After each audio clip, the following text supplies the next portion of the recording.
Okay, so we are here at O'Reilly's Rainforest Retreat, which is world-renowned for birds and bird photography, which I'm a beginner at, but I'm having so much fun. But there's a lot more to it than just bird photography. So we are going to take a walk into the rainforest. Let's see what we can find to capture in here.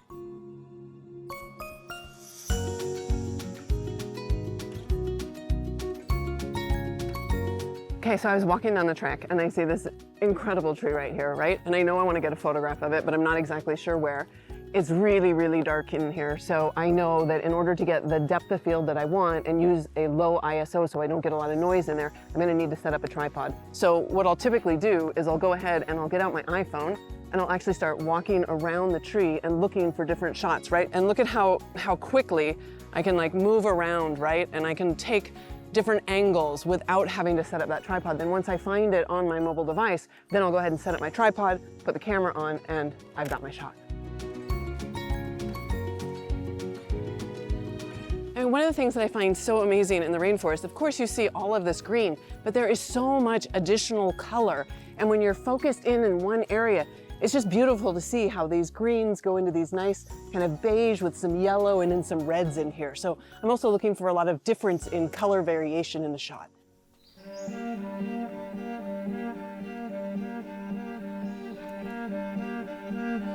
This is one of my favorite things to find along the trail are these mushrooms. So first I want to make sure that I have no raindrops on the front of my lens, and then I'm going to get down really close. I've got my macro on. And I'm just gonna try to hold steady here.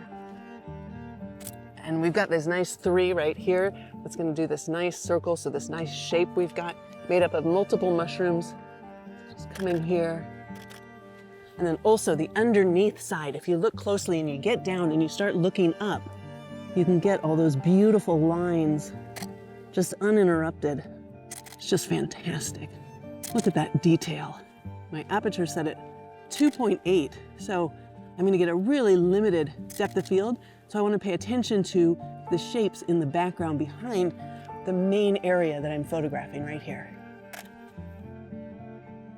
We have found our way to this lovely creek, so I thought I would sit down and just take a look at a few of the images that we've captured along the trail so far.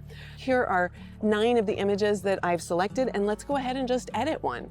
So I'll take this image, and I really like it. I love the simplicity of it. It's so representational of this area. We've got this beautiful tree with all this texture. It's luscious, but with the light the way it is, being so dim in the rainforest and not really being able to control that when it's starting to rain, what I want to do is I want to give a little bit of overall tonality to this. So I want to kind of punch up the colors, give it a little bit more contrast, and then also darken down that left-hand side.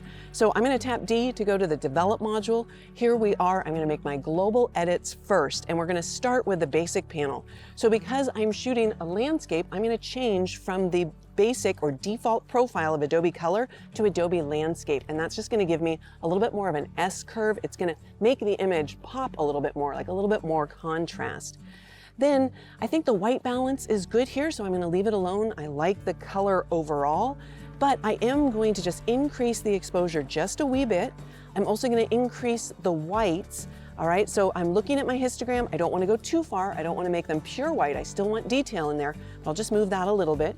If I wanted to, I could bring up my shadows. You can see how that flattens the image, right? Or we can go the other direction. I can go to the left, and that's gonna darken down my shadows. Now we can see that that shadow area is very different from that foreground area, so it gives a little bit more depth to the image. I might also just come down here and add a little bit of texture to this. So let's zoom in, all right? And we can see it's nice, it's in focus, but watch what happens when I add some texture.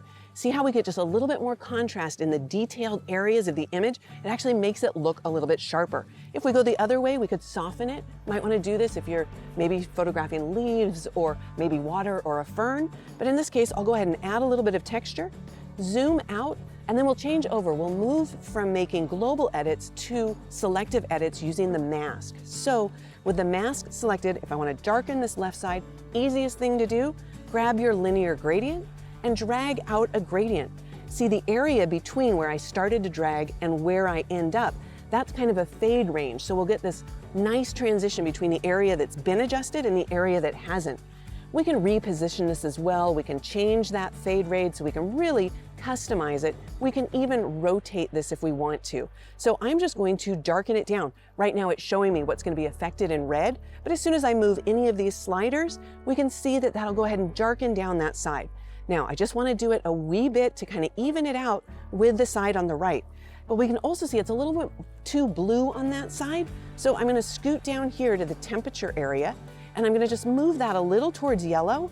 And then I'm going to come down to tint, and I'm going to move that a little bit towards green. And I think that's looking much, much better. In fact, if I use the backslash key, we can do a quick there's before and there's after. So just in that little bit of time, I think we really made the image pop a lot more. Oh, and then one last thing, I don't know if you see it or not, but do you notice in the upper right-hand corner, I've just shot a little bit too wide. I just want to crop this distracting area right here. So I'll move to the crop tool, and let's just bring that down into the image a little bit. Of course, we can reposition it if we want to, so we don't cut off this nice line up there, and then just apply that crop. Fantastic, looks great. I just love using Lightroom because what it does is it enables me to really achieve the vision that I saw when I was in the field taking the photograph. I'm Julieanne Kost. See you next time.